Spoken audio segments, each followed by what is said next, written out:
Le Vatican a été impliqué dans plusieurs scandales au fil des siècles, mais l'un des plus grands scandales contemporains est le scandale de la Banque du Vatican et l'affaire du Banco Ambrosiano, qui a éclaté au début des années 1980.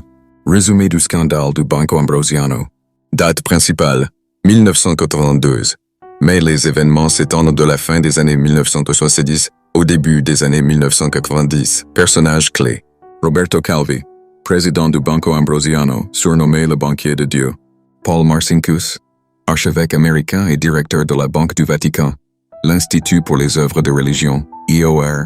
Loge P2, une loge maçonnique clandestine impliquée dans des affaires de corruption. Jean-Paul II, pape au moment des révélations. Les faits.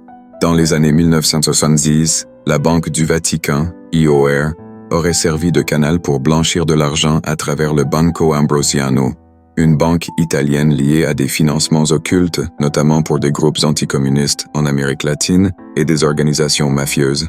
En 1942, le Banco Ambrosiano s'effondre, laissant un trou financier de plus d'1 milliard de dollars.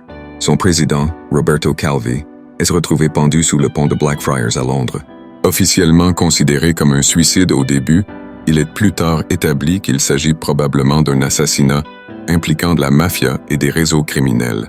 Le Vatican est directement impliqué car l'IOR était actionnaire et garant de certaines transactions du Banco Ambrosiano.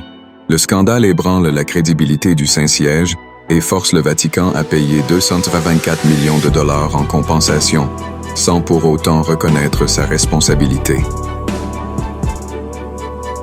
Conséquences. Le scandale expose les liens troubles entre l'Église, la mafia et des cercles politiques. Paul Marcinkus, responsable de la Banque du Vatican, échappe à la justice grâce à l'immunité du Vatican. L'affaire reste en partie non résolue, avec des théories suggérant l'implication de la CIA, de la mafia et de la loge maçonnique P2. Ce scandale reste l'un des plus retentissants du Vatican, illustrant les tensions entre spiritualité et affaires financières troubles.